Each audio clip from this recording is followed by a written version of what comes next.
एक जिन ने मास्क गले में लटका रखा है, वो गले पे ना लटका है, तो गले पे लटकाने के लिए नहीं है, नाक और मुंह पे लगाने के लिए है। तो अपने उचित स्थान पर ही लगाए। मैं तो बोल रहा हूं इसलिए मैंने निकाला है। अभी हमारे लोकप्रिय नेता, प्रदेश के वरिष्ठ नेता और लोकप्रिय सांसद आदरणीय रमाकांत भार्गव जी, जिले के हमारे अध्यक्ष आदरणीय रवि मालवीय जी, हमारे पूर्व विधायक और यशस्वी नेता भाई राजेंद्र सिंह जी, भाई आसाराम यादव जी, भाई महेश उपाध्याय जी, यहां उपस्थित मेरी बहनों, मेरे भाइयों, बेटे बेटियों, दोनों हाथ जोड़ के शीश झुका के मैं आप सबको प्रणाम करता हूं। अच्छा, मुझे तो ये पता था कि कार्यक्रम इतने लोग हैं तो कार्यक्रम हो गया, तो मुझे इतने कहा कि नहीं अभी तो बाहर और है। समय तय करके कभी और फिर विस्तार से कार्यक्रम जरूर करेंगे, लेकिन आपके आशीर्वाद है। देखो, ये मैं तो एक बात साफ कहता हूं कि मध्य प्रदेश मेरा मंदिर है, उसमें रहने वाली जनता ही मेरी भगवान है और उस जनता का पुजारी शिवराज सिंह है। और इसलिए जब मैंने जनता को प्रणाम किया तो कांग्रेस के नेताओं का, ये मुख्यमंत्री ने तो घुटने टेक दिए। एक बात मैं साफ कहता हूं कि जनता के सामने शिवराज हमेशा जनता को प्रणाम करेगा और घुटना टेकेगा, क्योंकि जनता मेरे लिए सब कुछ है।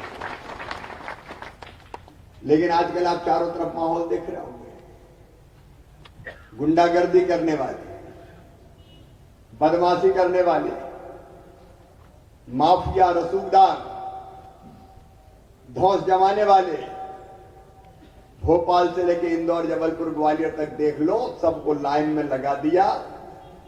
कोई के मकान अवैध कब्जे टूट रहे हैं, कोई की गुंडागर्दी कुचली जा रही है, कोई जेल भेजा जा रहा है। मैं जनता के हक कुचलने वाले और जनता का शोषण करके गुलछर्रे उड़ाने वाले किसी बदमाश को नहीं छोड़ूंगा। और पाखंडियों के खिलाफ कार्रवाई हो रही है, गुंडों और दुष्टों के खिलाफ कार्रवाई हो रही है, मिलावटखोरों के खिलाफ कार्रवाई हो रही है। और मेरा साफ कहना है कि वो या तो सुधर जाए या मध्य प्रदेश छोड़ दें। मैं उनको, अगर उन्हें जनता के साथ गड़बड़ की तो नहीं छोड़ूंगा किसी भी कीमत पर, क्योंकि भयभीत प्रीति भी तो नहीं होती, क्या करूं। तो पाखंडियों पे इस समय सामत आई हुई है। नहीं, जहां तक जनता का सवाल है, अब फिर भैया आ गया, 15 महीना का वनवास था, खत्म हो गया और जनता ने ऐसा जिताया। अच्छा, सीटें अपनी तो थी नहीं, तो सबकी सब कांग्रेस की थी, अपनी थोड़ी थी। लेकिन अब बताओ, सांची में 64,000 वोट से जीत गए, कहीं 58,000, कहीं 53,000, कहीं 57,000, कहीं 43,000 जनता ने दिया, तो फिर छप्पर फाड़ के दिया। लेकिन मेरा भी यह वचन है, न केवल साहेबगंज बुधनी में, नसलागंज रेहटी में, बख्तरा में, बल्कि पूरे प्रदेश की जनता की सेवा के नए रिकॉर्ड स्थापित करेगी भारतीय जनता पार्टी की सरकार।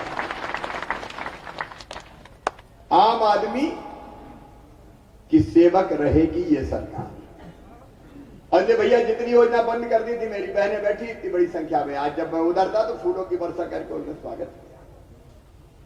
भैया भी तुम्हें वचन देता है, तुमने फूल की वर्षा करके स्वागत किया, भैया आपकी जिंदगी में कांटे नहीं रहने देगा। बंद योजनाएं सारी चालू कर रहा हूं, कोरोना की करती है, क्योंकि बजट बीच में काम धंधे ही बंद हो गए तो आई नहीं। लेकिन फिर भी गरीबों के खाते में पैसा डालना, किसानों के खाते में पैसा डालना भी। 3 तारीख को 5 लाख किसानों के खाते में फिर मुख्यमंत्री किसान कल्याण निधि की राशि डालूंगा। और जो फैसला किया है, हर किसान को साल में 10,000 रुपया मिलेंगे, 1 एकड़ जमीन और आधा एकड़ जमीन, 2 एकड़ जमीन, ताकि दिक्कत और परेशानी उसको ना हो। और गरीबों की संबल योजना फिर चालू, संबल अब फिर गति पकड़ेगी, क्योंकि इनने तो, कांग्रेस ने तो कफन के पैसा तक छीन लिए थे, 5,000 रुपया। बेटियों की शादी करके उनकी राशि तक नहीं दी थी। अब वो सारी योजनाएं फिर से चालू कर रहा हूं, ताकि दिक्कत मेरी बहनों को ना हो, भांजे भांजियों की ना हो। बच्चों को पढ़ाओ खूब, जो गरीब बेटा बेटी है संबल वाले, सबकी फीस मामा भरवाएगा, चाहे मेडिकल कॉलेज की हो, चाहे इंजीनियरिंग कॉलेज की हो, चाहे IIT की हो, चाहे IIM की हो।